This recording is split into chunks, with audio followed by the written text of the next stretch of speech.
Dober dan, pozdravljeni vsi skupaj v Slovenski matici, tisti, ki se že poznamo in mi je všeč, da se vidimo večkrat, in tisti, ki ste morda tukaj prvič. Sem predsednik Aleš Gabrič in danes samo odprem to prireditev, za katero moram reči, da mi je zelo všeč. Zakaj? Slovenska matica v biografiji znanstvenikov sicer s to knjigo ne orje ledine, zaradi tega, ker je pač biografika že dolgo časa del delovanja Slovenske matice.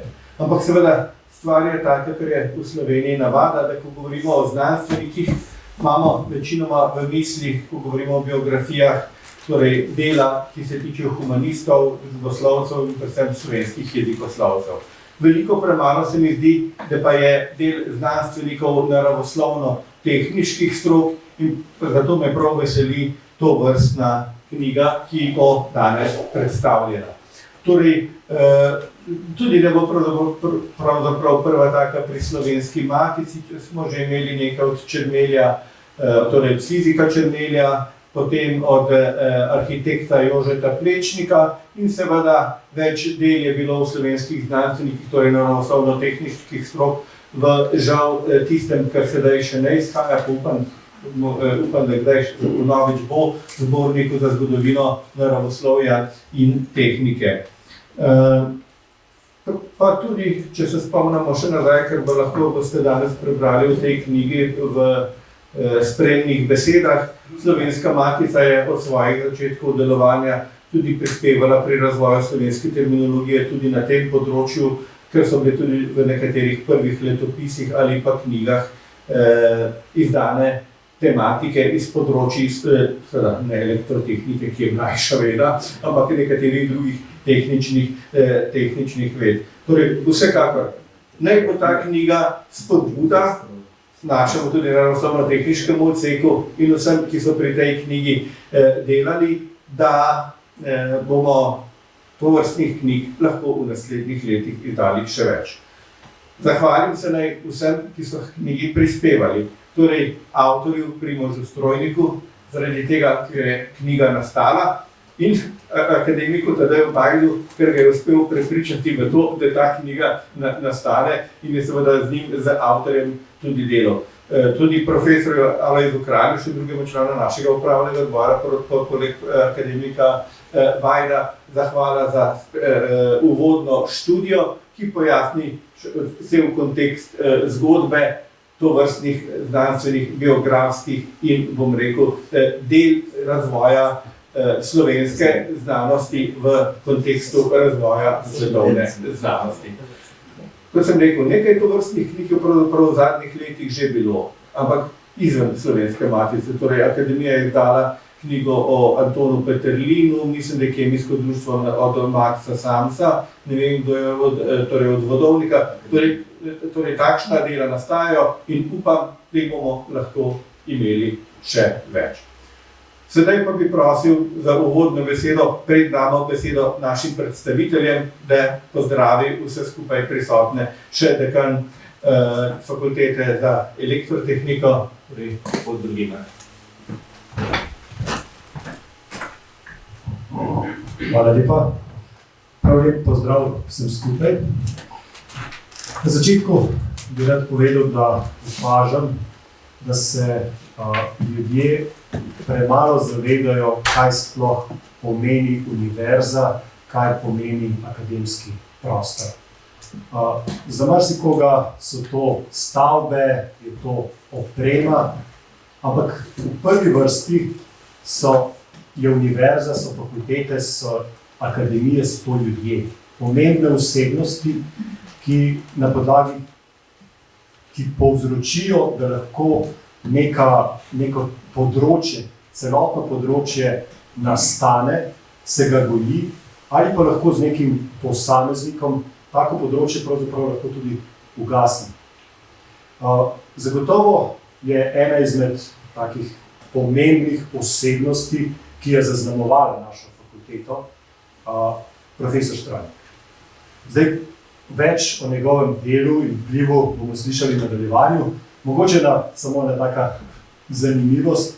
Že to, da sta z njim sodelovala dva akademika, profesor Vodovnik in profesor Kralj, pove o pomenu njegovega dela na naši fakulteti.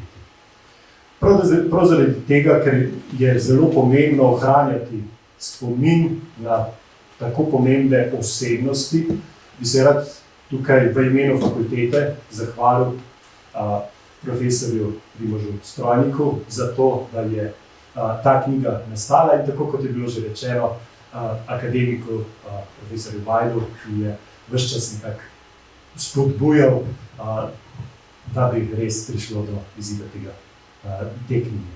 Torej, zelo me veseli, da imamo tukaj pred sabo to knjigo. Jaz sem jo bil že malo prej, sem jo že prebral, je izjemno zanimiva, tako da se veselim tudi tega pogovora in še enkrat hvala lepa. In seveda tudi Slovenski matici za izdaj. Hvala lepa.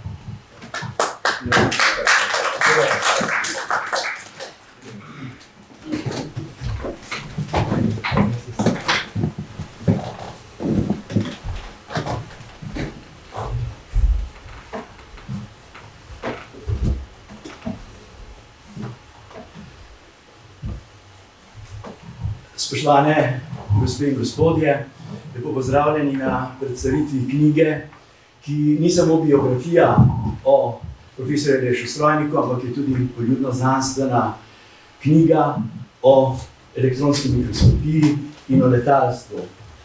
Preden začnemo samo predstavitvijo knjige, prosim zaslužnega profesorja, člana Slovenske akademije, profesorja Kralja, ki je bil najprej diplomant in kasneje asistent pri profesorju Alešu Strojniku in nam bo obudil nekaj spominov na tiste čase, ko je bila elektrotehnika še v stari tehniki na Aškerčevi cesti. Prosim, vas. Hvala lepa. Najprej bi se rad Primožu zahvalil, da se je nekako spomnil, da bi jaz tudi lahko uvod napisal in sem potem krasno sodelovala. Vendar pa, kot povedal, da jaz sem se odločil, da bom nekaj utrinkov iz teh spominov tukaj danes predstavil. In sicer, kako sem sodeloval kot asistent z profesorom Alešem Strojnikom in bom sicer dve stvari predstavil. Svoje dojemanje profesor Strojnika, ki se zelo spreminjalo. Najprej kot diplomant, potem kot asistent in danes, kot gledam nazaj, ampak malo drugačna mnenja za marsikaj. In drugo, kar bi rad orisal, takratne razmere na fakulteti za elektrotehniko, ker menim, da bodo lahko širše zanimive te predstavitve. Profesor Strojnik je vedno stremel za vrhunskost in odličnost, kar je lepo razvidno iz vsega, kar je delal. Vrhunsko je igral namizni tenis, stremel je za vrhunske dosežke na področju elektronske mikroskopije, pa ravno tak na področju konstrukcije lahkih letal, nadaljnih letal. Skratka, bil je vrhunski raziskovalec in je seveda veliko tega magnetnega vpliva prenesel na nas. Bil je odličen in dosleden, neutruden, pokroviteljsko se nekako nas je usmerjal, bil pa je tudi hitrih reakcij, kar se tudi vidi, da je tudi namenjen s tenis dobro igral. Pogosto je bil tudi izzivalen, včasih, bom tudi povedal kaj, je pa žalil in rad je sklepal tudi stave. Mi smo se v laboratoriju s profesorom Vodovnikom, pa jaz, profesor Strojnik je bil na eni strani, videl pa na drugi strani so vedno stave delali, ki so bile za majhne zneske, seveda. Pogosto smo delali po noči in tudi 3 dni skupaj, kada nisi šel domov. Če sem po noči zakinkal ob mikroskopu, da smo takrat luč ugasli, sem moral oditi domov, to da že zjutraj ob 7 uri se moral prevzeti njegova predavanja, ki jih je ocenjeval iz prve vrste. In po predavanju me je povabil v svoj kabinet in tam si jaz imel še eno uro poslušal predavanja, kaj sem vse narobe naredil. Tako da je zelo poučno. Žal je pa tudi občasno nepričakovano spremenil svoje razpoloženje. Ne vem zakaj, kako, in takrat mi bližji nismo imeli težave, ampak nekaterim, s katerimi ni bil v najboljših stikih, pa če je takrat prišlo do kakega stika na sever, kjerkoli, je pa posredoval kar boleče resnice neposredno. In to so nekateri zelo težko prenesli, ker na splošno težko prenesli včasih tako bolečo resnico. Do asistentov je bil izredno strog, zahteven in tudi nas je omejeval, kaj smemo in kaj ne smemo.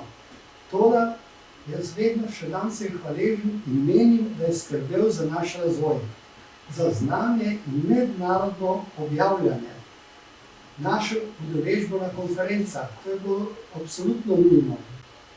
Vse to je prispevalo k našemu uspešnemu delu na razvoju, ki smo ga opravljali pri biblioskopiji. Da je bil zelo uspešen, kaže tudi to, da si je priboril 3 asistente. Danes ne vem, če ima kdo na univerzi 3 asistente. Kar je bilo nepojmljivo za tedanje razmere. Še bolj presenetljivo je bilo, da je enega asistenta odpustil naslednji dan, ker ni prišel na javno popoldansko predavanje njegovega kolega, profesor Kosteta iz Cambridgea. To je danes nepojmljivo, da prideš zjutraj v službo in ti profesor da knjižica in reče, hvala lepa, ti si več v službi tukaj. No, zdaj mi pa opisal za boljše razumevanje razmer, čas, pa urejenost in stanje na fakulteti za elektrotehniko. To ima nedvomno izhodišča v predvojnem stanju, ko je večina profesorjev končala študije na univerzah v Pragi, na Dunaju, Gradcu, na Sorboni, Franciji in drugje. Tedaj je bila internacionalnost zaposlenih na univerzi na vrhuncu. Akademsko kolegialno delovanje in obnašanje brez pravilnikov je bilo samoumevno, ker so se to naučili na tudi univerzi. Ampak tedaj so pa sledile različne čistke, kot jaz temu rečem, najprej, da so Italijani okupirali Ljubljano, potem, da so Nemci okupirali Ljubljano, potem je bila zapora za kulturni molk razpisan z naših strani in seveda potem so pa prišle tudi čistke po vojni. To je vse vodilo potem do nastavitev naših na univerzi, ker ljudje ni bilo na univerzi in je bilo treba nastaviti. In nastavljali so se naši takrat. In to je vse vodilo v drugačno sestavo profesorjev in akademskega obnašanja. Ni dvoma, ker so to ljudje, ki niso prej delovali na univerzah. Niso mogoče diplomanti nekje, ampak to je tudi vse. Tedaj so bile nastavitve na univerzi odrejene za dekreti. In te dekrete so nekje na vladi pripravili in so rekli, ti si profesor in greš predavati tja in tja. Večina profesorjev ni imela doktorata. Objavljanje v tujem tisku, revijah in mednarodnih konferencah je bilo skoraj nično. Pri profesor Strojniku smo morali asistenti spremljati revijalni tisk, pisati članke, tudi v tuje revije in aktivno sodelovati na mednarodnih konferencah. To je bilo nujno. In zaradi tega je v našem laboratoriju pri profesor Strojniku luč gorela celo noč, je pa več luči hkrati. Kako smo se udeleževali konferenc, je določal profesor. Skupaj so velikrat bila na konferencah od začetka in seveda po vsaki konferenci sem spet imel pouk, kaj bi lahko izboljšali in kako. Nekateri profesori tedaj niso izvajali izpitov in so podeljevali ocene glede na prisotnost študentov na predavanjih. Drugi profesori so imeli izpite, študent je moral priti vsaj 3 do 5 krat, preden je dobil oceno. Razmere so bile neurejene do skrajnosti. Tudi izpiti pri profesorju Strojniku niso bili lahki. Tako da je nastal zalogovnik študentov, ki niso opravili izpitov, dokler je par sto študentov. Profesor Strojnik je rad navajal, da večina profesorjev poučuje zgodovino, ne bere člankov, ne raziskuje in posledično študentje nimajo potrebnega znanja, ter posledično ne opravljajo izpitov in padejo. Zanimivi so bili še drugi dogodki, naprimer na zborih delavcev. Navajam en dogodek. Na zboru delavcev je študentska organizacija zahtevala, da je bilo približno 40 pa celo 45% študentov iz bratskih republik, da bi predavanja in vaje potekali v srbohrvaškem jeziku. Profesor Strojnik se je ostro odzval z izjavo: Gospodje, on je vedno bil gospod, gospodje, nisem še dovolj dolgo v Ljubljani, da bi se naučil srbohrvaščine. Pozivam, da podano pobudo ostro in za vselej zavrženo. No, koliko si je prijateljev s tem napravil, pa lahko sami vidite.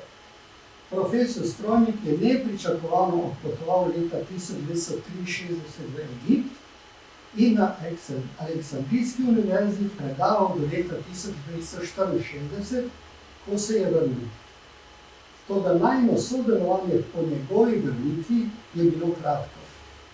Junija leta 1964 sem dobil poziv za odsluženje rednega vojaškega roka in do odhoda v mesecu novembru sem uspel pripraviti načrte vseh vezij s tranzistorji za elektronski mikroskop. Profesor Strojnik je vsa leta, odkar sem postal prijemni asistent, vedno pisal na vojni urad, da mi odgodijo. In tale, da sem postal jaz star 28 let, je pa dopis prišel, da če se ne bom javil na zbornem mestu, me bodo prišli aretirati. In seveda sem moral oditi. Tranzistore smo morali kupovati v Trstu, ker jih pri nas takrat ni bilo. Tudi profesor Strojnik je bil s tem nezadovoljen in je spoznal, da v teh razmerah ne bo mogel slediti ciljem v razvoju elektronske mikroskopije, ki si jih je zadal. Po vrnitvi iz Gorice leta 1965 me je profesor Strojnik priporočil dr. Lojze Vodovniku, s katerim sem že prej pri Strojniku delala in je vedel, da se dobro javljala, pri katerem sem se zaposlil takoj kot asistent. Tako so se po 5 letih skupnega sodelovanja s profesor Strojnikom razšla in kmalu zatem je zavedno potoval v tujino. Hvala lepa, Lojze, za te spominske utrinke. Preden se sprehodimo skozi knjigo, pa želim še predstaviti avtorja knjige, doktorja Primoža Strojnika. S Primožem sva bila kolega na Fakulteti za elektrotehniko in skupaj sva naštudirala kar precej izpitov. Poznala sva se že prej s Prižigovega Voranca in potem Šubičeve gimnazije, kjer sva bila v paralelnih razredih klasičnega oddelka. Potem pa sva oba želela ostati v znanosti in bila sta takrat samo 2 poti, Inštitut Jožef Štefan in Fakulteta za elektrotehniko za naju. Tako je bil Primož najprej na Fakulteti za elektrotehniko in zatem na Inštitutu Jožef Štefan, jaz pa najprej na Štefanu in potem na fakulteti. Oba sva se ukvarjala z funkcionalno električno stimulacijo. Primoževa specialiteta so bili implantabilni sistemi, to je elektronika, ki se vsaja pod kožo. No, te raziskave so bile financirane s strani Združenih držav, kar pomeni, da smo precej potovali v Združene države. Ko je kolega Strojnik nekoč bil vabljen na predavanje na Stanfordski univerzi, je do njega stopil raziskovalni direktor firme Pacesetter, pomembne firme srčnih spodbujevalnikov, in ga povabil v svoj raziskovalni tim. Primož in tako je odšel v Ameriko, nekaj let je še o tem razmišljal in šele čez nekaj let potem odšel v Združene države. No, v Združenih državah je deloval na več institucijah, najprej na Alfred Mann Foundation, zatem na univerzi v Clevelandu, Case Western univerzi in nazadnje pri firmi Bioness v Kaliforniji. Ves čas je pa ostal zvest implantabilnim sistemom za električno stimulacijo. To današnjo predstavitev sva si zamislila tako, da jaz postavim okrog 10 vprašanj, on pa bo odgovarjal tako, da bo spremljal svoje odgovore z prosojnicami. Začniva pri prednikih. Kar 4 generacije strojnikov ste bili tehniki, poleg tvojega očeta in tebe še pradedek in dedek. Povej nama nekaj o njih. Torej, res je, mi izhajamo, torej, jaz sem bolj, moj oče nekoliko manj, iz dolgega roda tehnikov.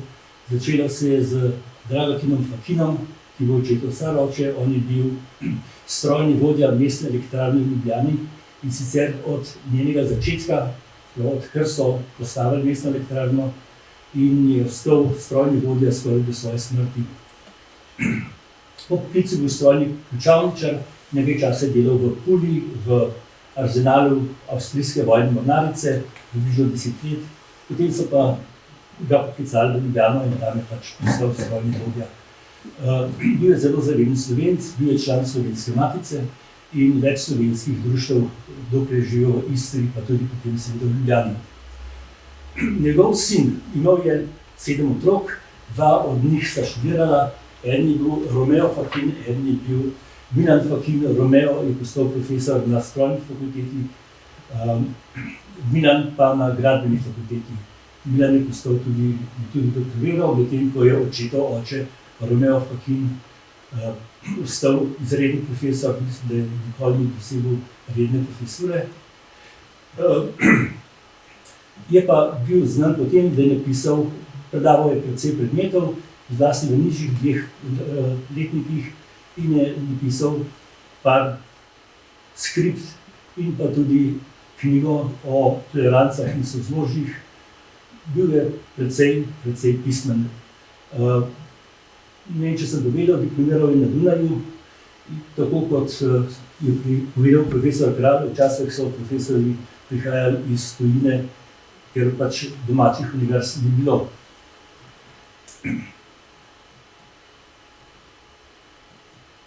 Nadaljujeva s tvojim očetom.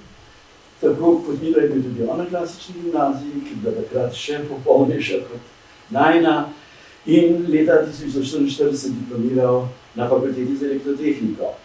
Še bolj kot to dvoje pa me zanimata 2 njegovi ljubezni v tem času. Ena ljubezen so jadralna letala, druga pa že omenjeni namizni tenis. Kaj je pravzaprav dosegel na teh 2 področjih? No, kot bi rekel, mlada leta Aljaša Strojnika niso bila dosti drugačna, kot so bila mlada leta njegovih vrstnikov. Zanimal se je pa za 2 stvari, kot si že rekel, zanimala so ga jadralna letala in zanimala ga je ping-pong. Kako je jadralna letala, no, to omenil si tudi, da je bil na klasični gimnaziji. Če pogledamo sliko, to je slika, maturitetna slika iz leta 1939, razreda 8A. Profesora Strojnika oziroma mojega očeta vidimo tukaj na prvi sliki na samem začetku. Zanimal se je za jadralna letala in se je udeležil jadralne šole na Blokah. To je bilo približno leta 1938. Takrat je začela delovati jadralna šola na Blokah. Letala, ki so tam letala, so bila zelo preprosta letala, narejena iz lesa, platna in jeklenih žic. Skratka, nič takega, kot vidimo na današnjih pri letalih. Vendar je ta konstrukcija bila tista, ki ga je napotila na izdelavo, kasneje na izdelavo njegova lastnega letala, ki ga je preizkušal ob koncu vojne. Na jadralni šoli na Blokah je naredil 3 izpite, A, B in C. Izpit A je bil tak, da se je z letalom spustil recimo 10 do 20 metrov po hribu navzdol, mogoče meter ali pol metra nad zemljo. Izstreljen je bil s pomočjo gumijaste vrvi, ki so jo napenjali njegovi tovariši, in ko je bil dosti napeta, je človek, ki je sedel ki je stal za letalom, je spustil kabel, ki je omogočilo, da je letalo letelo pač po tih hribu.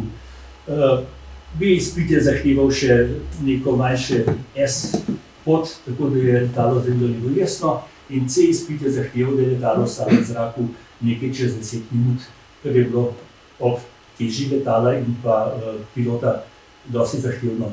Tiste letala so tehtala okoli 100 kg vsak. Kar zadeva namizni tenis. Namizni tenis je začel na lastnem vrtu na Prulah. Kot vidimo, tukaj igrajo 4 fantje, igrajo debel, očitno miza ni ne vem kaj, podprta je samo na 3 nogah, vsa je skrivenčena, upognjena in na takih mizah so se fantje na Prulah učili ping-ponga in oče je v ping-pongu precej posegel v tekmovanjih, ki so bila na predvojno in pa v času vojne je večkrat dosegel vsaj eno od prvih 4 mest v tekmovanjih, ki so obsegala pač Ljubljano, po vojni pa tudi celo Slovenijo. Nekoliko pred poroko ga doleti Gonars. Oziroma nekoliko pred diplomo ga doleti Gonars, po diplomi pa se poroči in tudi zaposli. Prva zaposlitev je bila na medicinski fakulteti. In to obdobje smemo šteti za pionirski čas slovenskega biomedicinskega inženirstva. Povej nam, kakšne naprave je razvijal v tem obdobju? No, najprej bom povedal za Gonars in pa, kot sem omenil, poroko. Žal sta tile 2 diapozitiva, eden zraven drugega, pa nimata nobene povezave. Torej, Gonars ni bil fajn, Italijani so imeli leta 1942 so delali po Ljubljani racije, v katerih so obkolili del mesta in v tistem mestu preiskali vse hiše, vse fante, ki so bili mlajši, so bili med 16 pa 21 let, so pobrali, so jih pelali na Metelkovo oziroma belgijsko vojašnico, tam so jih preiskali, nekatere so spustili domov, no, mojega očeta niso spustili domov, ampak so jo pripeljali v Gonars, kjer je prebil kar nekaj časa. No, po vojni, oče je mamo spoznal leta 1943 na nekem namizno-teniškem turnirju, tudi mama igrala ping-pong. Mislim, da je bila celo nekaj časa prvakinja Ljubljane v ping-pongu. Po koncu vojne so se poročila, pač bil je mir in so stvari postale bolj stabilne. Poročil jih je Anton Dolg, kasnejši škof. Imela sta 5 otrok, 4 fante, 1 dekle, jaz sem drugi po vrsti. Omenil si, da je bila njegova prva služba medicinska fakulteta. O tem se pravzaprav ni vedel dosti, spet se ni govoril, celo dr. Kralj je nekako podvomil, da mi je bilo to res, čeprav je bil njegov asistent. In sem se potem zakopal v literaturo in sem najdel tale zapis. Gospe dr. Zvonke Zupančič Slavc, ki pravi, temelji nevrofiziologije pri Slovencih so bili postavljeni leta 1947, ko je Aleš Strojnik, asistent na Fizikalnem inštitutu medicinske fakultete, izdelal prvi elektroencefalograf. Profesor Strojnik se je, dokler je bil na Fizikalnem inštitutu medicinske fakultete, se je ukvarjal predvsem z ojačevalniki, in sicer z ojačevalniki, ki so zahtevali veliko ojačenje in veliko zatiranje sofaznih signalov. To je common mode rejection ratio, da mora biti visok. Zato, da je odstranil ves šum in da se je ojačil samo signal, ki nas je zanimal. O tem je celo veliko napisal, pisal je v domačih in tujih revijah. O svojem delu kar nekaj teh člankov je bilo, vendar, ko bi moral napredovati docenta, se ga spregledali in ker ga je zelo, ne vem, ga je potrdil ali ga razjezal ali oboje, in je šel za asistenta na elektrofakulteto tehnične visoke šole. No, značilnost profesorja Strojnika, kar boste opazili skozi vso to predstavitev, so stalni preobrati. Sedaj je preobrat z področja biomedicinske tehnike, spet nazaj na področje letalstva. To je njegova doktorska dizertacija, ki jo opravlja pri akademiku Kuhlju in je posvečena posebnemu avionu brezrepcu. Povej nam, kaj je to. Brezrepec je letalo, ki nima repa, ampak ima tako oblikovano krilo, da je postavljeno v obliki recimo puščice ali pa v obliki delte. Ta letala zdaj niso več redkost, takrat pa so bila, zaradi tega, ker se ni dobro vedelo, kako se tako letalo stabilizira. No, moj oče se je posvetil temu modelu letala in sicer se je posvetil do te mere, da je pri doktorju Kuhlju, profesorju Kuhlju, dvignil doktorsko tezo o dinamični smerni stabilnosti brezrepca v ravnem letu. To dizertacijo je tudi obranil in sicer avgusta leta 1953. Moram pa povedati, da ta dizertacija ni nastala kar sama od sebe, ampak se je profesor Strojnik že prej ukvarjal in objavljal svoje študije o stabilnosti brezrepca, bodisi tukaj imamo napisano, da je preverjal stabilnost puščičastih kril, tudi leta 1943 med vojno, in potem je leta 1946 še pisal o dinamični vzdolžni stabilnosti brezrepca, se pravi, da je imel dinamiko letalnega aparata precej dobro poznano. Poleg tega, da se je teoretično ukvarjal z brezrepcem kot letalnim mehanizmom, je tudi konstruiral in sestavil, naredil skupaj s prijatelji brezrepca. Brezrepec se je imenoval S1, verjetno Strojnik 1, in prvo različico so naredili v Pletenini pri gospodu Hribarju, ki bo lastnik Pletenine v tistem času. No, to različico so preizkusili na štadionu in sicer na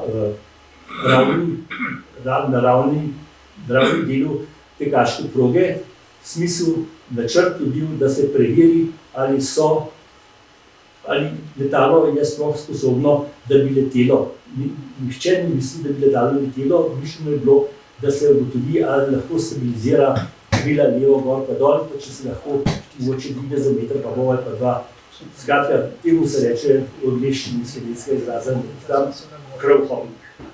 No, letalo se je bilo nekoliko prehitro, prepozno ga je spustil mož na repu in letalo se je zapičilo z sprednjim delom v zemljo, preobrnilo se na hrbet in se močno poškodovalo. Letalo so potem popravili,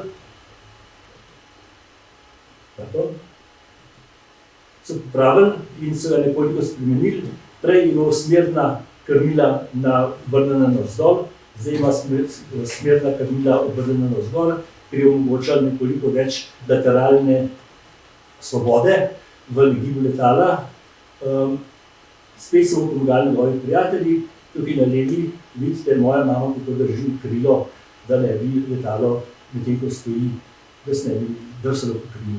Tudi to letalo, tudi ta poskus se ni uspešno končal, letalo se je precej poškodovalo. Ni obupal in je naredil novo letalo, oziroma popravil letalo v novo obliko. Tukaj vidimo to novo obliko na bokalcah. Smerna krmila so še bolj izrazita, kot so bila prej. Kabina ni več zaprta, ampak ima odprtino, tako da je lahko pilot videl, kam leti. Smatralo se je namreč, da je eno od nestabilnosti letala kriva, da je za eno od stabilnosti letala krivo to, da se je mogel pilot nagibati skozi stransko okno in je videl, kam gre. Tako da so potem odprli okno spredaj in je bila cela stvar stabilna. To ni tako zelo smešno, kajti če pogledamo, da je bil tisti prvi preletu iz Amerike v Evropo, tudi ni imel spredi zrcala, ker je bil tam tank za bencin in je tudi gledal skozi okno, kako je vozil. Tako da oče se ni zmislil nekaj novega. No, skratka, njegovo naredil je letalo, naredil 3 variante letala in razen ta zadnja, razen ta zadnja varianta, ki je letela 50-100 metrov čist dobro, potem pa je padla na tla in se je razbila totalno, tako da ni bilo mogoče več ničesar rešiti in se je projekt brez reca končal v razbitinah. Sledi pa spet salto mortale. Takrat doktor Strojnik, zdaj si pridobi štipendijo British Councila in s pomočjo te štipendije preživi pol leta v Cambridgeu. V Cambridgeu se navduši nad elektronsko mikroskopijo. Kako se je to zgodilo? Ni jasno, kako se je to zgodilo, je pa zelo verjetno, da je bil razočaranje nad letali in pa razbitinami bilo tako močno, da je sklenil delati na nečem, kar se naleti v zraku, ampak je trdno pripeto na tla. To so bili elektronski mikroskopi. In on je zaprosil, kot si že rekel, za štipendijo British Councila in sicer je štipendija dejansko bila 5-mesečna, vendar, ker on na Cambridgeu ni samo študiral, ampak je tudi delal eno elektronsko vezje in ga tudi izdelal, ga po 5 mesecih ni mogel končati, je zaprosil za podaljšanje, tako da je skupaj ostal v Cambridgeu 10 mesecev. No, zdaj pa pogledamo nazaj na Cambridge. Cambridge je bil center elektronske mikroskopije v tistem času. Vodja elektronske mikroskopije je bil dr. Poslet, ki bo predsednik oddelka za mikroskopijo v Cavendishovem laboratoriju v Univerzi na Cambridgeu. Cavendishov laboratorij je bil zelo znan in je bil imenovan po enem od znanstvenikov v Cambridgeu, po gospodu Henryju Cavendishu. Očitno je bil kemik, kot piše fizik, včasih so bili ljudje kemiki in fiziki hkrati. No in po njem sem bil ta laboratorij, kot vidimo, je tisti, ki je laboratorij zgradil, ki je dal zanj denar, je bil precej bogat, ker je laboratorij že v hotli lepo opremljen, kakšne mogo biti šle znotraj. Torej, ta Cavendishov laboratorij je bil zelo znan. V njem je delalo do leta 19, kako samo v podatku, 30 Nobelovih nagrajencev. Včasih je potem na misel, da bi bila bistveno višji kotirana, če bi imela samo enega Nobelovega nagrajenca in bi bila univerza lahko veliko bolj slavna kot je, ampak pač razmere so take, da ne gre. In skratka, v laboratoriju so odkrili elektrone, neutrone in strukturo diazoksiribonukleinske kisline, se pravi pomembne stvari naše dobe. Kaj je naredil oče v Cambridgeu? Še prej sem rekel, da je podaljšal štipendijo, zato ker je delal generator visoke napetosti za elektronski mikroskop. Pač generator električne visoke napetosti je en od bistvenih komponent elektronskega mikroskopa. To, kaj je delal tam, je objavil v elektrotehniškem vestniku in potem z vsemi tistimi informacijami, z vsem znanjem, ki ga je dobil v Cambridgeu, je sklenil, da začne delati v Ljubljani nov prvi domač elektronski mikroskop. Zdaj pa za vse tiste, ki imajo radi elektroniko, to je vezje visoke napetosti, tele okrogle stvarce so elektronke, tele ploščate stvari so kondenzatorji in to, kar ima nekaj, ki se juga, to so pa transformatorji. Skratka, komplicirano.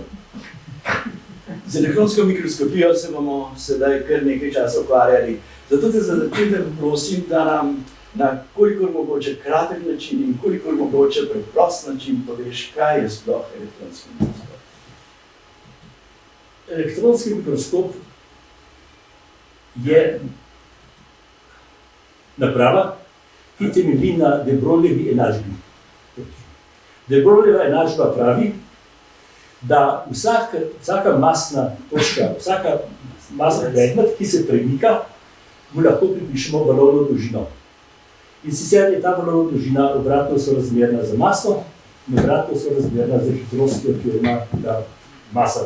Recimo, če pogledamo te številke, če imamo opeko, ki tehta 2 kg in jo vržemo s hitrostjo 1 meter na sekundo, potem ima ta opeka po tej enačbi približno 10, okoli 4,5 krat 10 minus 31 metra lastno pridobljeno balonno dolžino. Vendar se z opekami ne da delati mikroskopov, ker jih ne vemo, kako jih bomo usmerjali, so pa elektroni zelo primerni za to, da z njimi pridobimo majhne balonne dolžine, in majhne balonne dolžine omogočajo večjo resolucijo predmeta, ki ga poskušamo gledati z mikroskopom. Zakaj pri elektronih tako imenitnega? Elektroni imajo naboj in jih lahko premikamo levo in desno z elektrostatičnim poljem. Če se elektron giblje, predstavlja to električni tok in električni tok lahko odklanjamo z magnetnim poljem. Skratka, imamo de Broglievo enačbo, ki nam pove, da ima vsak predmet, ki se giblje, balonno dolžino, in elektron je materialni delc, ki ga lahko usmerjamo, tako kot lahko usmerjamo svetlobo z lečami. Vsak elektronski mikroskop ima dve bistveni komponenti. Eno je magnetna leča, in tukaj vidimo tenko magnetno lečo, kjer se polje spreminja približno po tem zvoncu, medtem ko je trajektorija elektrona je pa približno takale. Kaj imamo še v elektronskem mikroskopu? Rabimo izvor elektronov. Izvor elektronov je elektronska puška, ki je sestavljena iz žareče katode in iz anode. Žareča elektroda emitira elektrone, ki jih privablja anoda, elektroni dobijo s tem tisto hitrost, pridobijo hitrost, ki v de Broglievi enačbi določa balonno dolžino, in to sta dva elementa, ki naredita mikroskop. Če primerjamo svetlobni in elektronski mikroskop, sta popolnoma enaka. Imamo izvor svetlobe, izvor elektronov, imamo leče, imamo več vrst leč, pač odvisno od tega, kakšno povečavo želimo, in zadnja leča vrže sliko na človeško oko pri svetlobnem mikroskopu, pri elektronskem pa vrže zadnja leča sliko na fosforescentni zaslon, ki ga potem opazujemo. Kot ponazoritev povezave med balonno dolžino in med resolucijo, resolucijo mikroskopa vidimo na tej sliki. Če imamo roko na mizi in najno stresemo moko, ki ima zelo majhne delce, potem vidimo zelo ostro sliko roke. Če vržemo najno pest fižolov, bo slika manj točna, manjšo resolucijo, manj natančna. Če vržemo gor ping-pong žogice, in pa komaj lahko še ločimo, a je to roka, ali je to nekaj drugega. Hvala, zdaj smo pripravljeni na naslednje vprašanje. Osrednje vprašanje, pravzaprav vprašanje, ki zadeva zelo pomembno obdobje, 10-letno obdobje, v katerem je na Ljubljanski fakulteti profesor Strojnik razvil 8 različnih modelov elektronskih mikroskopov in jih poimenoval s kratico LEM, Ljubljanski elektronski mikroskop. Povej nam, koliko mogoče hitro seveda, kaj so posamezne lastnosti, kar dobro služaš časom, kaj so posamezne lastnosti in karakteristike posameznih modelov. Torej, elektronski mikroskopi so se imenovali od LEM1 do LEM5, če je bila LEM4, je bil A, B pa C.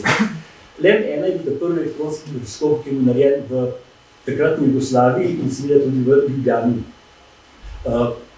Bil je narejen, kako bi rekel, zelo entuziastično. V njem je profesor Strojnik uporabil, oziroma moj oče je uporabil vse znanje, ki se ga je naučil, ki se ga je pridobil v Cavendishovem laboratoriju. Gradnja je trajala približno 3 leta, ločljivost ni bila ne vem kako imenitna, 20 do 50 angstromov, povečava je bila 60 000, pospeševalna napetost, to je tista napetost, ki daje elektronom hitrost, je bila 50 kV.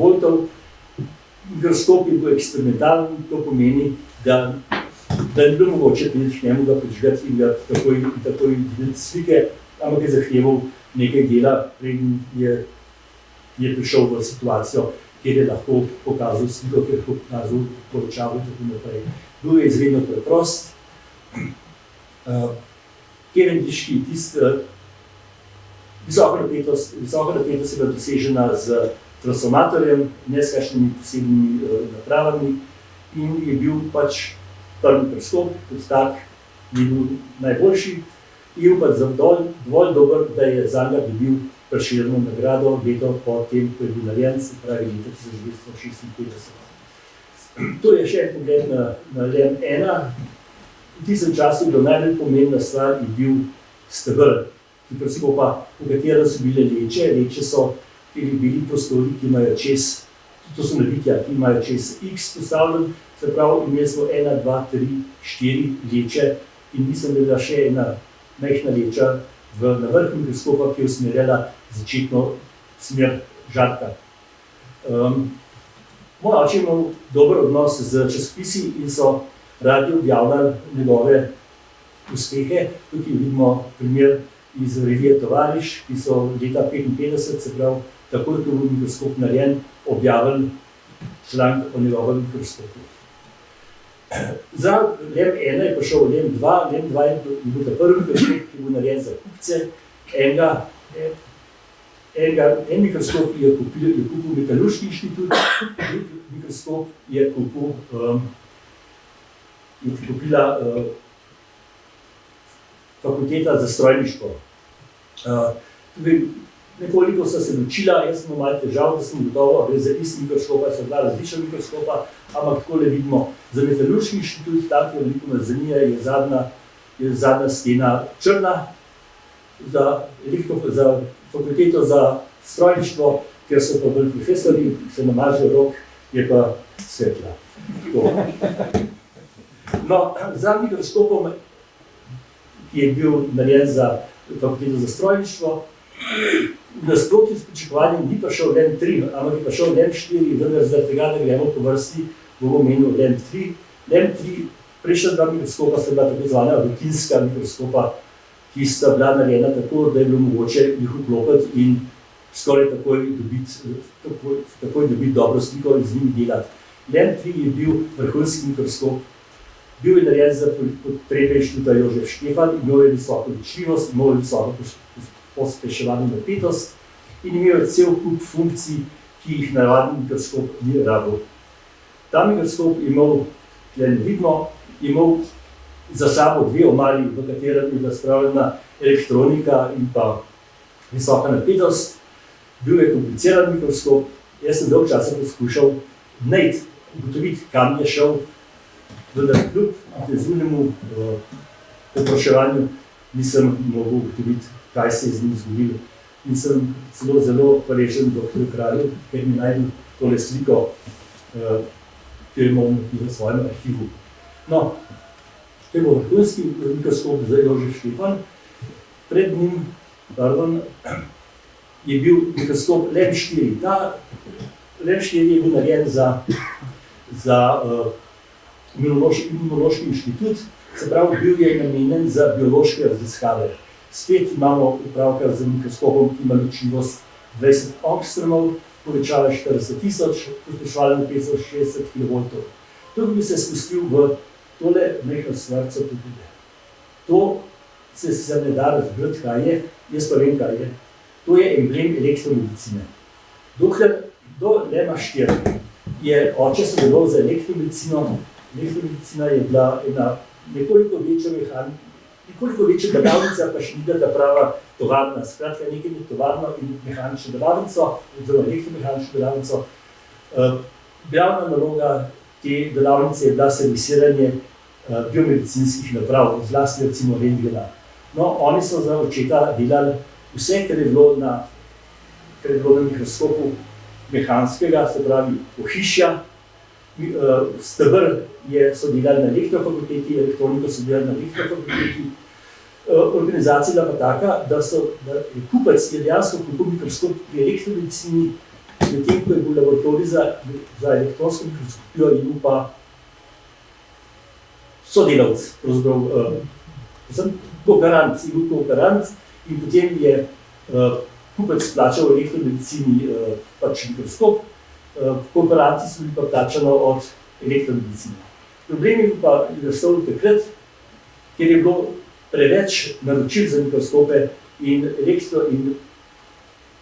laboratorij za elektronsko mikroskopijo ni bil sposoben hkrati razvijati novih vezij,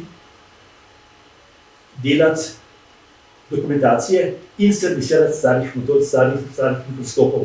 In tukaj je nastala neka napetost, tako da se je oče oziroma laboratorij se je odtrgal od elektromedicine in se je priklopil na Iskra. Iskra je bila industrija, ni bila najboljša industrija, ampak je bila najboljša industrija v Sloveniji, kar zadeva elektrotehniko. No, prednosti sodelovanja z Iskro je bila v tem, da je v Iskri se da delati urejeno in nadzorovano dokumentacijo, kar mora imeti vsaka industrija. Podjetje je bilo strukturirano, se pravi, vsak je videl, kaj mora delati. Prodajne in nabavne službe so delovale do neke mere, ali pa kolikor se je pač dalo. Sprav, ni bilo treba laboratoriju hoditi v Trst po tranzistorje, ampak so to oni urejali po svojih lastnih poteh. Poleg tega so oglaševali mikroskope preko svojih razstav in sejmov in kar je najbolj važno, organizirali so servisno službo. To je bilo izredno, izredno važno. Jasno je, da niso mogli prevzeti mikroskopa LEM 4, ker LEM 4 je bil že nekako poročen z elektromedicino, zato je nastal nov mikroskop LEM 4B, ki je bil v mnogočem podoben mikroskopu LEM 4, vendar ima nekatere izboljšave, naprimer moj ločen oscilator, Teslin transformator in napetostni množilnik. Poleg tega, prej nisem poudaril, tlele nekje je imel prejšnji mikroskop timer za osvetlitev filma, torej za ekspozicijo filma. LEM 4B ima že elektronsko napravo, ki je sama merila in določila ekspozicijo. Zatem je prišel LEM 4C. LEM 4C, ki je imel spet nekaj izboljšav, recimo ta konkretno, ki so ga prodali v Novi Sad, je imel 1.200.000 kratno povečavo, ker je pravzaprav nepotrebno, ampak je pa fajn. No, poleg tega je imel pa nekaj, kar je pa potrebno, pa tudi fajn je bilo pa avtomatično čiščenje zaslonke. Zaslonka je pač majhna luknjica, skozi katero gre elektronski snop in zaradi različnih in postane s tem slika ostrejša, pa tudi preko sence se zgubijo na zaslonki, vendar zaslonka se s časom zamaže in jo je treba vzeti ven in očistiti. Čisti se jo tako, da se jo segreje na visoko temperaturo in vse tiste nesnažnosti, ki se na ne naberajo, zgorijo. Ta mikroskop je imel to čiščenje izvedeno v samem mikroskopu. No, to komadno ploščo kažem zato, da bojo primerjali z komadno ploščo LEM 5, ki je naslednji mikroskop in ki je bil popolnoma tranzistoriziran mikroskop. V tistem času je oče počasi razumel, da ljudje ne rabijo super mikroskopov, ampak da rabijo mikroskope, ki ga prežgeš, pogledaš, kaj hočeš, ugasneš in greš. In jasno, ki zahteva čim manj vzdrževanja, čim manj kontrol.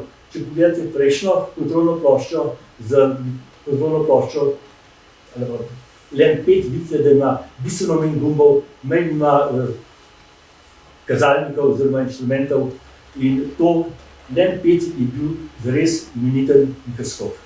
Prejšnji so imeli vsi kakšne majhne napake, kakšne manjše nestabilnosti, ta mikroskop je bil odličen. Da se malo spočijemo od elektronskih mikroskopov, pa naslednje vprašanje, kakšen je bil tvoj oče kot univerzitetni profesor? Vemo, da je bil odličen predavatelj, da je znal najbolj zapletene fizikalne pojave jasno predstaviti študentom, da je pisal učbenike za študente, kar je bila v tistih časih redkost, da ni pisal samo znanstvenih člankov, ampak tudi podljubno-znanstvene knjige. Povej nam nekaj o tem. Ja, pravzaprav premišljam včasih, a je oče rajši delal elektronske mikroskope v laboratoriju ali je rajši predaval.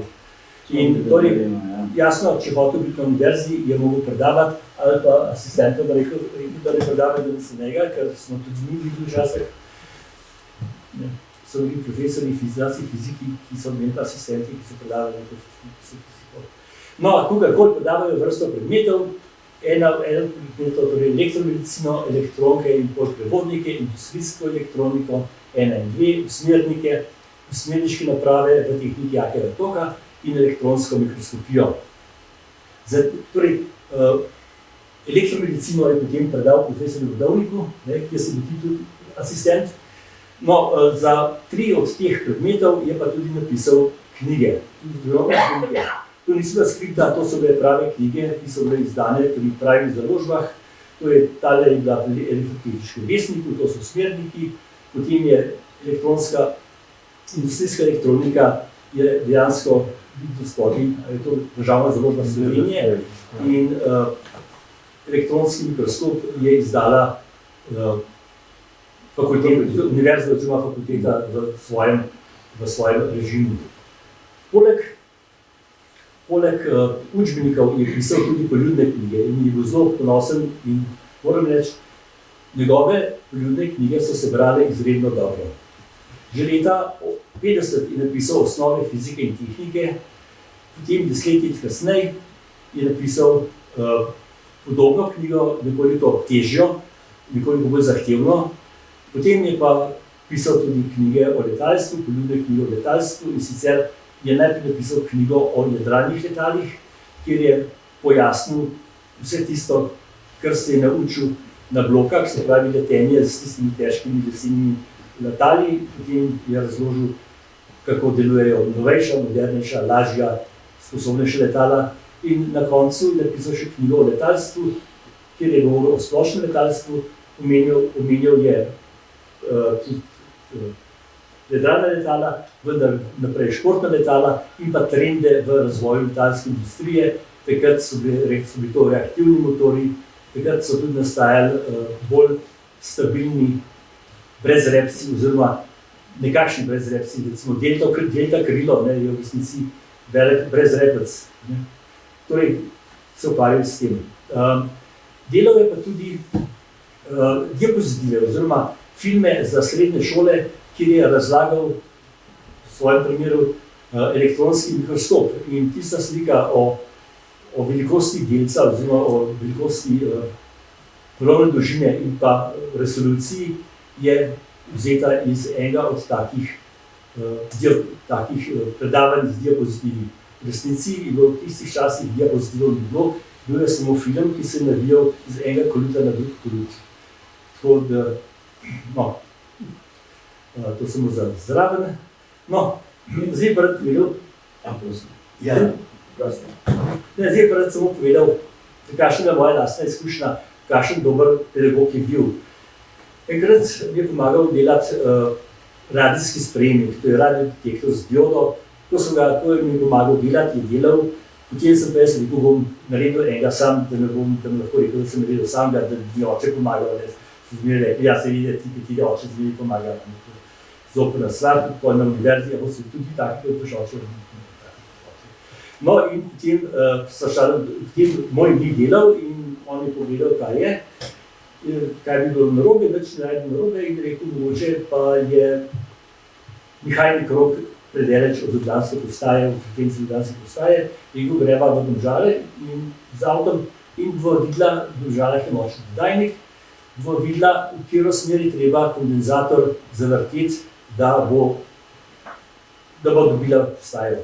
No in na tisti poti v Domžale mi je začel razlagati, verjetno zato, ker se ga vprašal, kakšna je razlika med to diodo, ki je bila polvodniška dioda in pa med elektronsko diodo, se ga vprašal, kakšna je razlika, no in mi je začel razlagati, kakšna je razlika med obima diodama, oziroma še boljš, začel mi je razlagati, kako dela vakuumska dioda. In je tako zanimivo pripozoval, tako je bilo lepo ga poslušati, da sem izgubil sploh o čem mi govori, ker so mi besede tako dobro postavljene in stavki tako lepi, da na koncu, ko je končal, sem me vprašal, če sem razumel, sem razumel, pa me vprašal, no kako pa dela in nisem vedel odgovoriti in me je potem skratka z premišljeni vprašanji me potem pripeljal na pravo pot in takrat sem se najbolj naučil, torej, kako dela elektronka, najprej kot dioda in potem kot trioda. In to veš še. In to veš še danes. Ti kot za tranzistor se boš malo pozabil. Vrnimo se nazaj k elektronskim mikroskopom.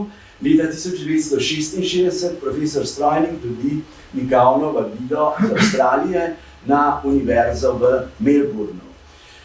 Iz knjige znimo, da sta dve stvari zelo pomembni. Prvič, srečanje s profesorjem Johnom Cowleyem, to je bil fizik, in drugič, razvoj spet novega mikroskopa, v tem primeru je to vrstični presevni mikroskop. Povej nam nekaj o profesorju Cowleyju, ki bo igral še važno vlogo naprej, in o vrstičnem mikroskopu, ki bo enako pomemben tudi v naslednjem vprašanju. Torej, profesor Cowley je bil zelo znan fizik v Avstraliji, izobraževal se je v Avstraliji in izobraževal se tudi na MIT, Massachusetts Institute of Technology, imel je doktorat in je bil predstojnik mikroskopskega oziroma laboratorija za trdne snovi, ne za trde snovi, za trdne snovi, kjer je se ogromno ukvarjal z difrakcijo, kristalno difrakcijo, za kar je rabil mikroskope ali pa difraktografe. Ugotovil je, da v tistem času ne more najti praktično ničesar novega, da ne more odkriti ničesar novega z obstoječimi elektronskimi mikroskopi, ker obstoječi so bili tisti, ki jih je izdelovala industrija, takih ljudi, kot je bil moj oče, ki bi delal sam elektronske mikroskope, takih ljudi ni bilo. No in on je sklenil, da rabi neki čist poseben mikroskop, da bo videl nekaj čist posebnega. No in je povabil očeta v Avstralijo in tam so se dogovorila, da bo se namesto transmisijskega oziroma presevnega mikroskopa. Vsi dosedanji mikroskopi so bili presevni, se pravi elektronska svetloba je šla skozi vzorec in bila potem z magnetnimi lečami izostrena, skratka, magnetne leče so naredile sliko celotnega vzorca in na mikroskopu si pozval pač samo določen del tega vzorca. Drug način, poleg transmisijskega, je pa tako zvani vrstično-presevni, vrstično-transmisijski mikroskop in tega je delal oče v Melbournu. Pri vrstično-presevnem mikroskopu, namesto da bi povečal celo sliko, ki jo naredi elektronski snop in ki se v bistvu širi, naredimo lečo, ki ne širi snopa, ampak ga usmeri v eno točko. In tisto točko potem mikroskop zazna. Ta točka se premika po vzorcu in na koncu se iz vseh teh točk naredi slika podobno, kot se včasih naredila slika pri televiziji. Zdaj je televizija dela drugače, ampak takrat je bilo tako, da je točka za točko, se je mikroskop je posnel točko za točko in jo je pokazal na zaslonu in tisto je bila potem slika mikroskopa. Zaradi tega, ker je bilo treba narediti samo eno točko, ne pa celotne slike, je bil mikroskop imel samo dve leči, ki sta vsaka pomanjšala sliko katode, sta pomanjšala na manjši del, na manjši primer in naslednja leča še na manjši primer in potem je elektrostatični sistem je premikal tisto elektronsko točko po levo, desno in gor pa dol po vzorcu in iz tega naredil sliko. Torej, mikroskop vidimo lahko na levi strani, to je steber mikroskopa, ki vsebuje eno lečo, dve leči. Cel mikroskop, cel steber je visok, mislim, da 1,30 m, se pravi, da ni bil posebno visok, dve leči, potem pa dve leči in pod lečami je bil pa masni spektrograf. Masni spektrograf je magnetna naprava, ki delec z določeno maso in z določenim nabojem zavrti, zavrti po radiju R in na ta način se da izbirati, kakšno maso, kakšno hitrost lahko z masnim spektrografom ujamemo. Na koncu spektrografa, torej elektroni so šli tako dol, se ujeli v masni spektrograf, se zavrteli okoli in naleteli na scintillator in pa na fotopomnoževalko. Scintillator se je zasvetil toliko, kolikor je priletel naga elektronov, fotopomnoževalka je to ojačila na elektronski način in točka se potem preslikala na nek zaslon, na nekem zaslonu. Leče so bile drugačne, kot so bile leče pri prejšnjih elektronskih mikroskopih. To pa zaradi tega, ker te leče so morale biti izredno močne, gostota v polovih čevljih te leče je bila okoli 2 Tesla. To je zelo velika gostota, ni tako velika gostota, kot je dan današnji v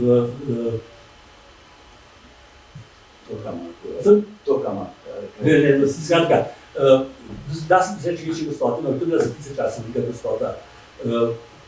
To gostoto se da doseči z velikimi tokovi in pa z malim številom navojev. Veliki tokovi so zahtevali hlajenje in zato je bila leča narejena, naviti leče je bilo narejeno iz baklene cevi, ki je bila zunaj izolirana, znotraj pa tekla voda, ki je to lečo hladila. Tukaj vidimo zunanji ovoj leče in pa zunanji plašč leče in pa notranji ovoj take leče.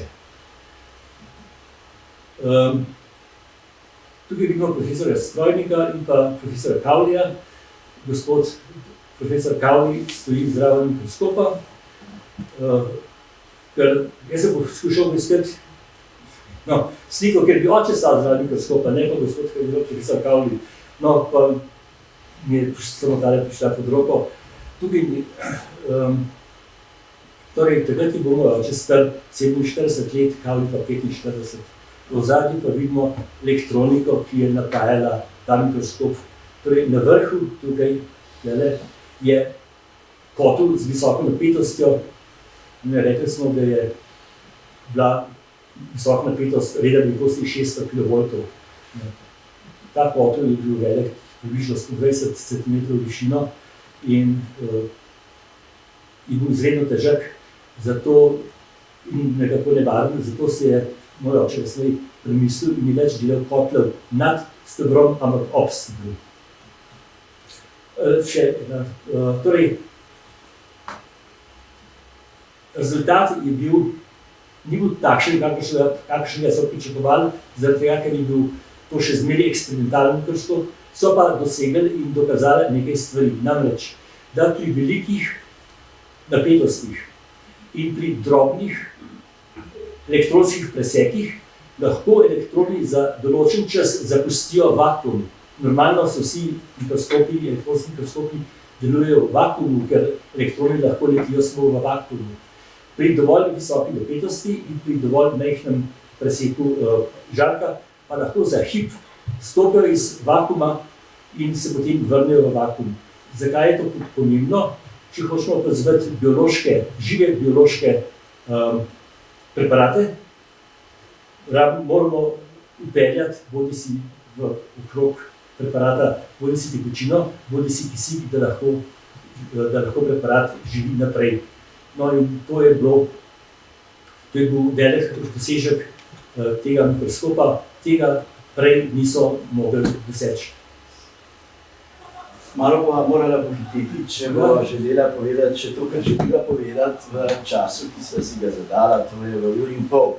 Profesor Kavli se odpravi v Združene države Amerike in sicer na Univerzo v Arizoni. Ne more si predstavljati, da bi tam gradil nov mikroskop brez inženirja, brez profesorja Strojnika.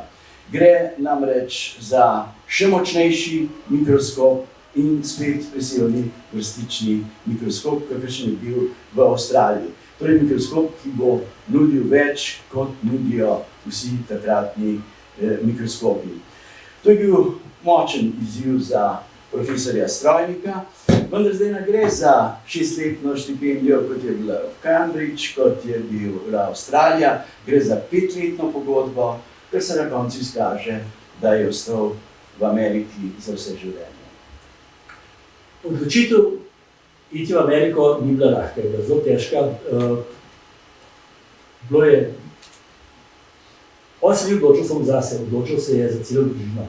In takrat je bila situacija taka, da ko je presodil, kako pa kaj, je sklenil, da moj starejši brat in jaz ostaneva v Ljubljani, on pa 3 otroci pa mama pa odhajajo v Ameriko.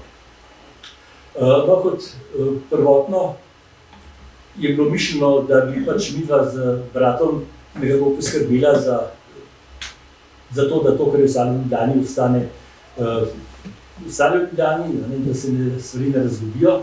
Vendar, kot je rekel dr. Bajt, 5 let se je raztegnilo v celo življenje. V tem času je zgradil elektronski mikroskop in nekaj letal. Mama je po vsem ostalem delu naredila ekonomsko fakulteto in sicer, ker je bila že stara 51 let in je imela že določeno zrelost v sebi in naredila pač bila najboljša na fakulteti in je naredila za summa cum laude, kar je zelo, zelo redek rezultat.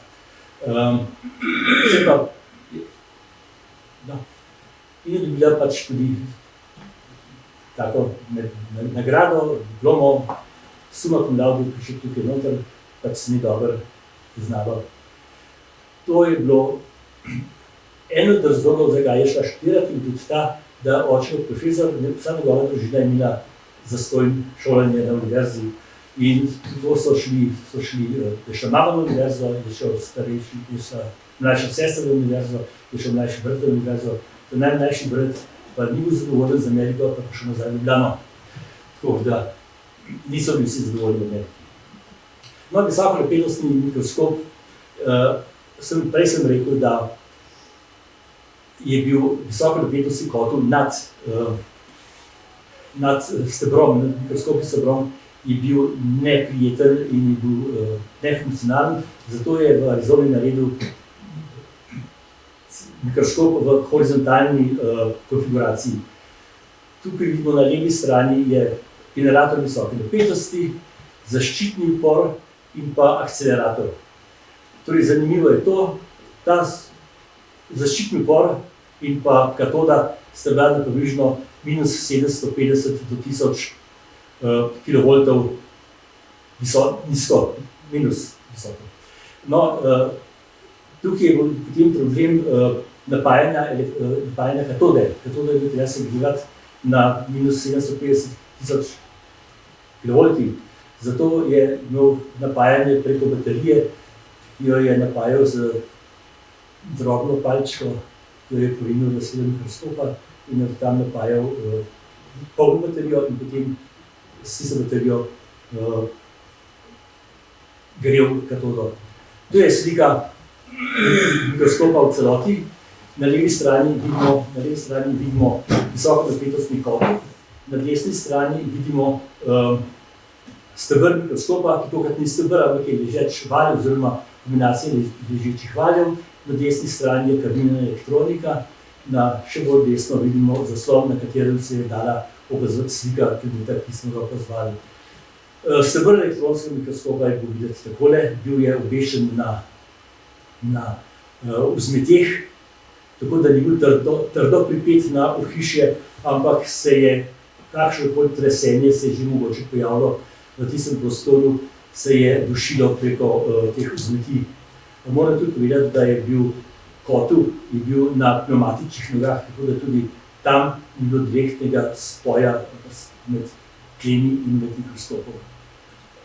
Visoka napetost je bila gnana s pomočjo tesnega transformatorja.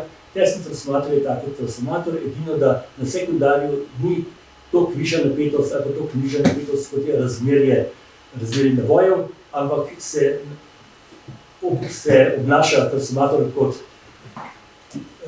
kot močno sklopljen nihajni krog, kjer je napetost na sekundarju odvisna od kvalitete sekundarnega nabitja in ne od števila navojev.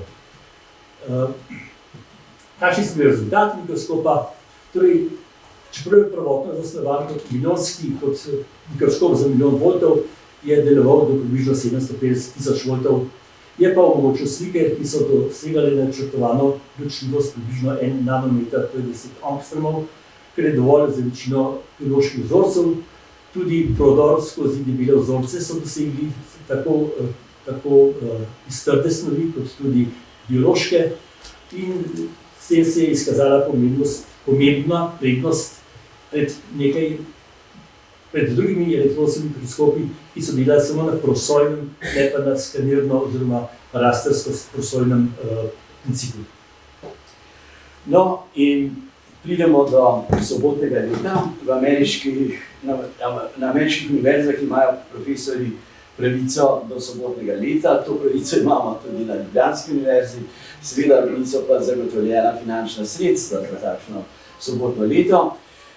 Profesor Strajnik ga je izkoristil in šel ponovno v Cambridge. Ampak to pot nič več kot učenec, ampak kot učitelj. Kaj je bil njegov najpomembnejši dosežek? Torej, v Cambridgeu so bili zelo ponosni na elektronski mikroskop, ki se je imenoval Cavendish 750. To je bil mikroskop, ki je bil monstrum od mikroskopa, delali so ga delno v Cambridgeu, delno v Švici.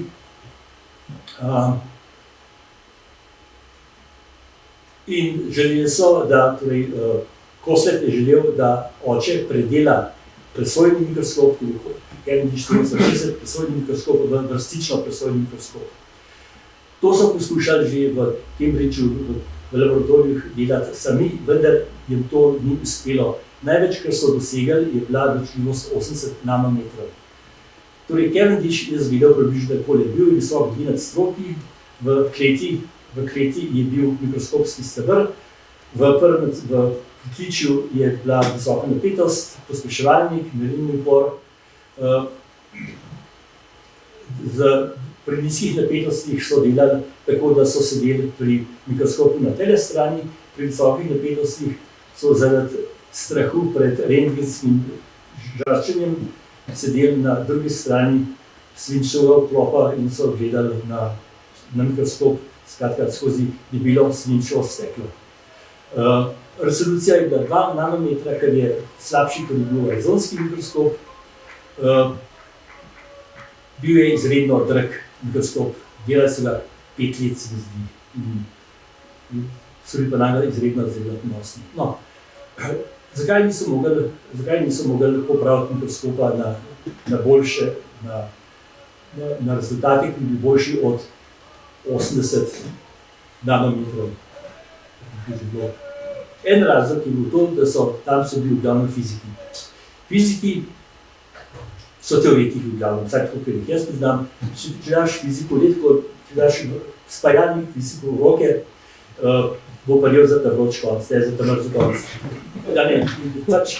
Napake, ki so preprečevale, da bi se mikroskop izboljšal, so bile napake, ki jih lahko reši samo inženir in človek, ki je delal na elektronskih mikroskopih 20 let. Torej, kaj je popravil? Elektronska puška ni bila primerna za tisto, kar so hoteli imeti. Zato je naredil novo elektronsko puško, ki je imela višjo pospeševalno napetost. Iz okolice so prihajale hude motnje. Te motnje je odpravil na prehodu iz puške v pospeševalnik. To je približno na vrhu, tiste polkrogle na vrhu mikroskopa. Naredil je elektromagnetni vklop fotopromnoževalke. Takoj zraven objektivne leče je bila montirana difuzijska črpalka. Difuzijsko črpalko je treba segrevati, da pravilno dela, to kar fiziki če dobro vejo, vendar bila je napajana in greta z izmeničnim tokom. Tisti izmenični tok je širilo magnetno polje, ki je preprečevalo, da bi žark, ki so ga hoteli centrirati, da bi se pravilno centriral in bi treba napajanje spremeniti iz izmeničnega v enosmerno. Fluorescentne svetilke so znane po tem, da sevajo vse sorte radiacije, stvari so fluorescentne svetilke. Potem pa še ena stvar, ki jo tudi včasih elektrotehniki ne znamo dobro narediti, to so ozemljitvene ozemljitve. Pri tehniki je treba vse ozemljitve pripeljati v eno točko in sicer z vsakega vezja posebej. Tako da se ena ozemljitev ne pripne na drugo ozemljitev nekje v daljnosti, ampak vse v isto točko. To je zelo komplicirano. Potem je dodal videoočevalnik in pa stigmator, ki je naredil 8-polni stigmator, ki je naredil res okroglo točko iz mikroskopskega žarka. Prej je bila tista točka nestabilna, ni bila okrogla in če nimaš okrogle. Tako kot če imajo očala, če imaš astigmacijo, je treba narediti astigmator, da ti popravi vid. Rezultati, primer tipalnega žarka, ki bo prej 80 nanometrov, je 3 nanometre, ločljivost je boljša od 4 nanometre in torej to je bil rezultat. Kaj je bilo pa za očeta? Rezultat je pa to, da je prišel pred 20 leti, je prišel v Cavendish laboratorij in tam so ga imeli za vajenca na nek način, vedel ni nič, znal ni nič iz elektronske mikroskopije, no in čez 20 let je prišel nazaj in jim je rešil problem, ki ga sami niso znali rešiti. To je zelo velik uspeh. Prišla sva do zadnjega vprašanja. Zadnje vprašanje samo še vem, ampak še tole pokažem. Omenil sem difuzijsko črpalko. Vidite, na temne se vidi difuzijska črpalka nekoliko skrita za stebrom. To je grec difuzijske črpalke. Tukajle je pa objektivna leča. Se pravi, tistih 50-60 Hz, kako so imeli, je odločno vplivalo na kvaliteto žarka. No, vidite, to je ista, sprav, v 20 dolg časa, 20 letih niso zamenjali difuzijske črpalke in taka je tudi bila takrat, ko so mikroskop postavili. No, v zadnjem bilo pa elektroniko, ki je oče dodal, da je mikroskop bilo kot je treba. Pol leta je preživel v Karlsruhe v Zvezdni republiki Nemčiji, se pravi v zahodni Nemčiji v tistih časih. Tam se ni veliko ukvarjal z mikroskopijo, pač pa je zaračunal lečo za 5 megavoltni mikroskop in veliko predaval po Nemčiji po različnih inštitucijah. No in zadnje vprašanje je pa spet namenjeno letalstvu, tako da se bomo malo razvedrili. V Arizoni je razvil vrsto letal, različnih modelov. To je imel navado, da je zmeraj delal več modelov. Poimenoval jih je spet s črkami S, kot so bila že prva letala. In povej nam nekaj zgodb o letalstvu. No, S1 smo videli, ni dobro letel, čeprav je poskušal 3-krat. Tukaj se je pa lotil, namesto da bi zasledoval še naprej brezrepo letalo, se je začel zasledovati laminarni tok oziroma laminarne oblike letala. To pomeni, hotel je izdelati letalo, za katerem bi nastajalo čim manj vrtincev in ti vrtinci, ki nastajajo na letalih, dejansko letalo zavirajo.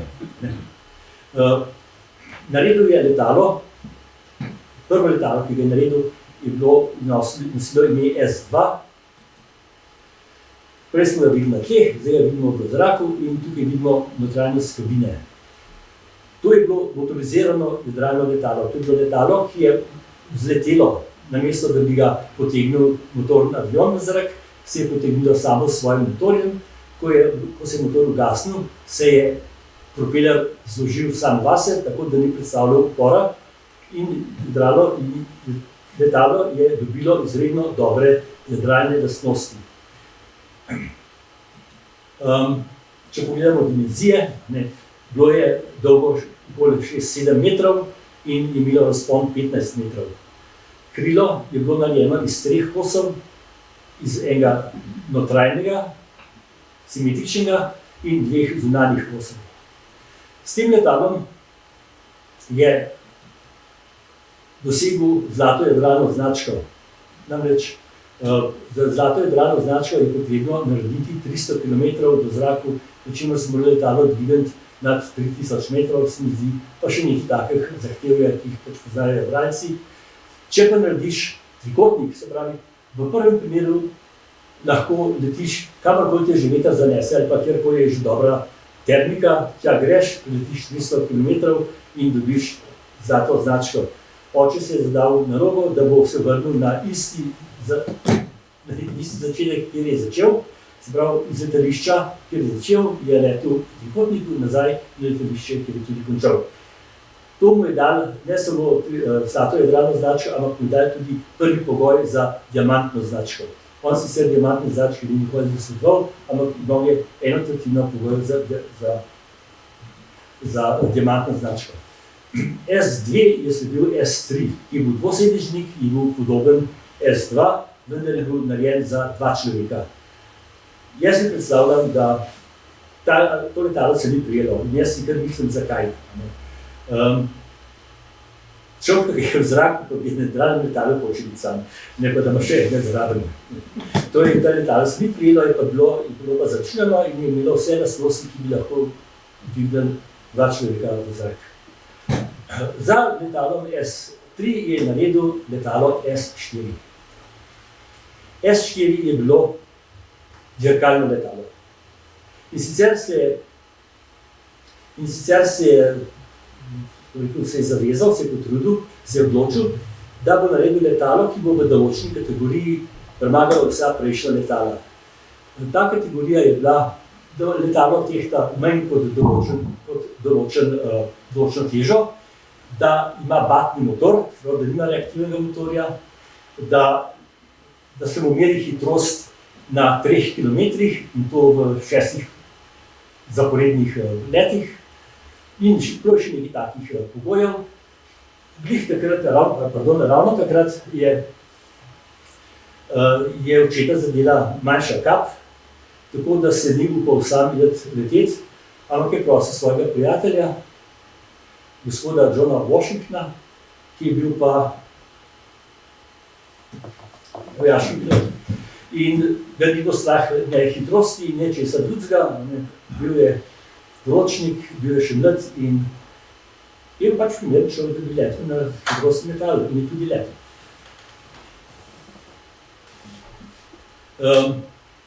In je tudi dosegel rekord, tako kot si je oče zamislil.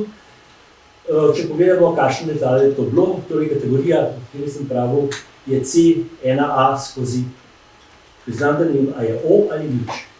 Oni pa nič niso merili.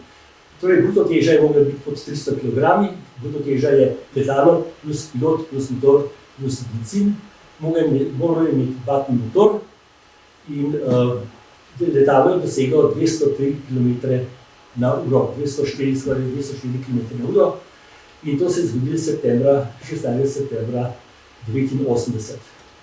To letalo je bilo razmeroma kratka krila, dolžina trupa je 5 metrov, razpon kril je v komaj nekaj več, 5,5 metrov.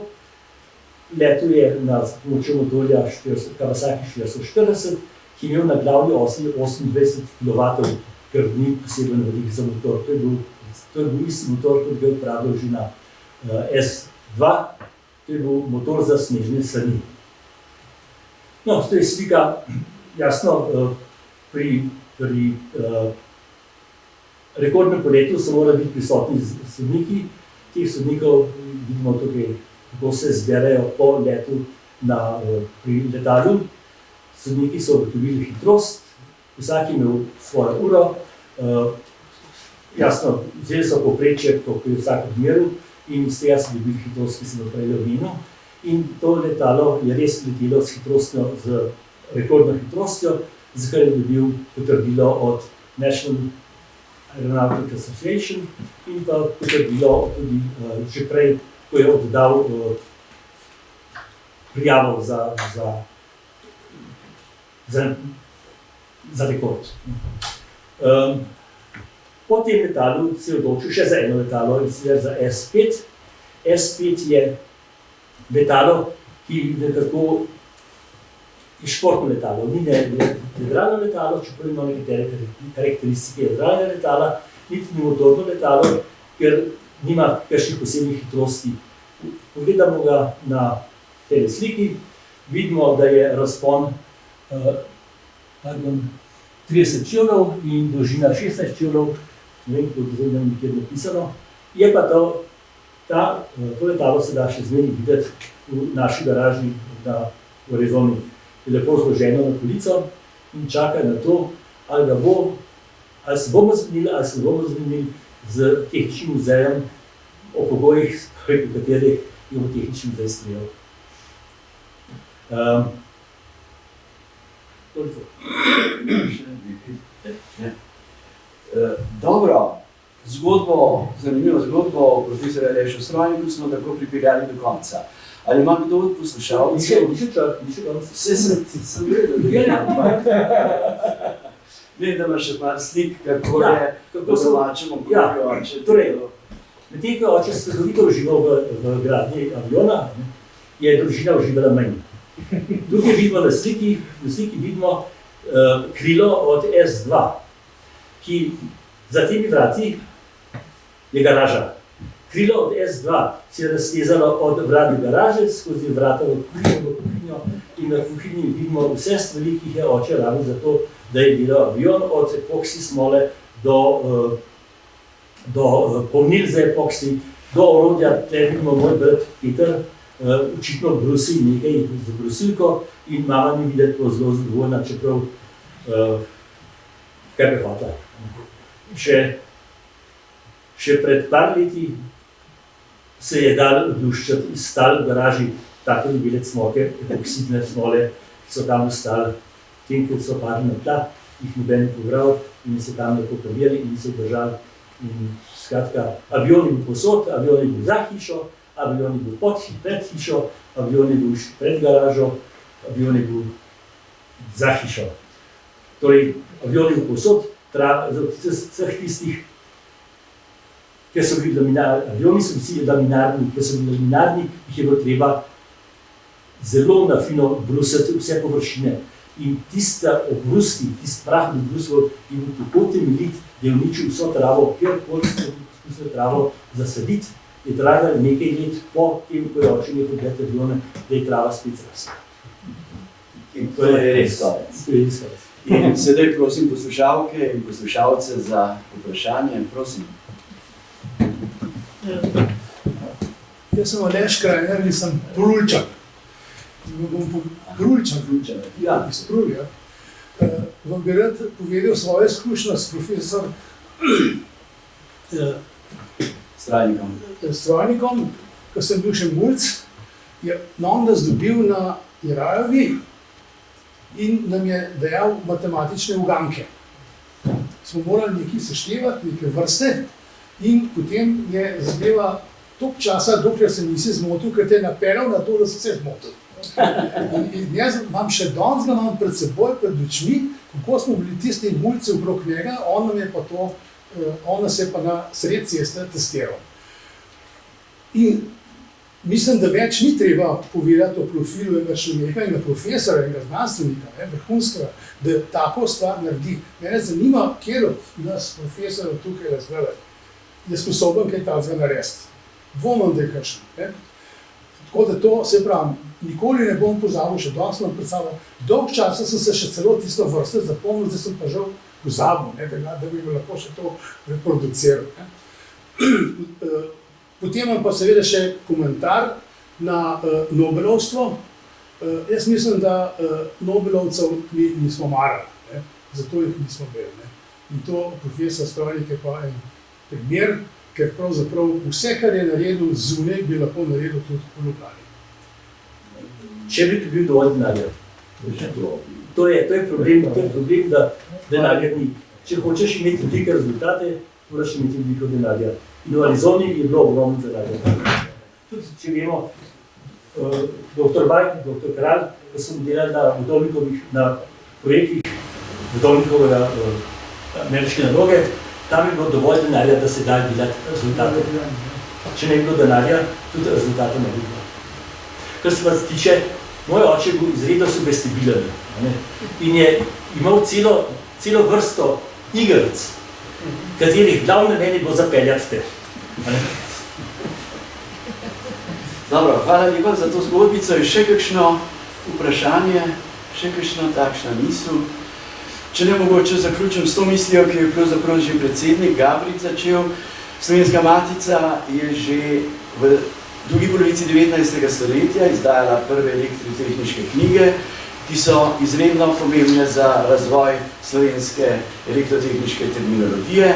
Današnja situacija je daleč od rožnata Zaradi globalizacije raziskovalnega dela, zaradi internacionalizacije univerz je angleščina postala lingua franca, tako da se slovenska terminologija vedno slabše razvija in s knjigami, kot je ta Slovenska matica, ponovno vstopa po 150 letih na področje slovenske znanstvene terminologije. Jaz se zahvaljujem vsem, ki ste prišli na to predstavitev. Hvala lepa.